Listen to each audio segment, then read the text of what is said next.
บายดีทุกคนอยู่ดีไม่แห้งพบกับบ่าวทวรคนอยู่สวน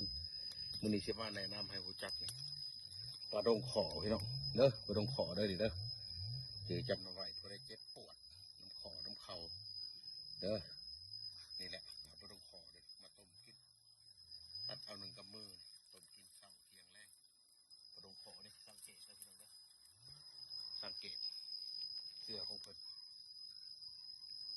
ใบโอ้อยู่สูงใบพี่น้องใบอยู่สูงสิใบนี่สิแนวนี้เลยนี่เป็นกีบเนี่ยใบกระดกขอเพิ่นสิเป็นกระปูดกระปีดดอกพี่น้องเอ้ยพอได้ปวดขอปวดข้าวปวดน้ำแข็งน้ำคาเอาเด้อพี่น้องเด้อเอาไปต้มกินเด้อปลาดงขอดีแท้ๆได้นี่ไปเลาะมาน้ำมาทวนโอ้นี่ต้นขีมินต้นนี่ขีมินต้นเอาก่อนขีมินต้นกันอธิบายไปแล้วเมื่อก่อนเนาะดีปวดดีเจ็บหลังเจ็บแอวดีปวดน้ำเส้นน้ำเอ็นขีมินต้นสังเกตได้พี่น้องเด้อนี่สังเกตใบ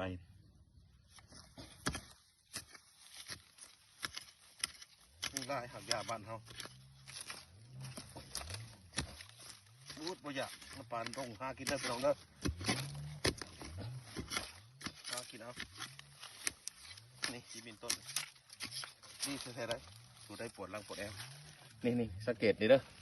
สังเกตนี่สีเหลืองงามขีมินต้นนี่ใบนี่สังเกตใบนะนี่คือใบเหมือดนี่คือใบเหมือดดงใบบดทงใบบดเอาเมื่อเห็ดจำเอาไว้แล้วพี่น้องเด้อเอามากินเมื่อใส่จะเอาอันนั้นเกลือหมักหน้าปลาเกลืออย่างอื่น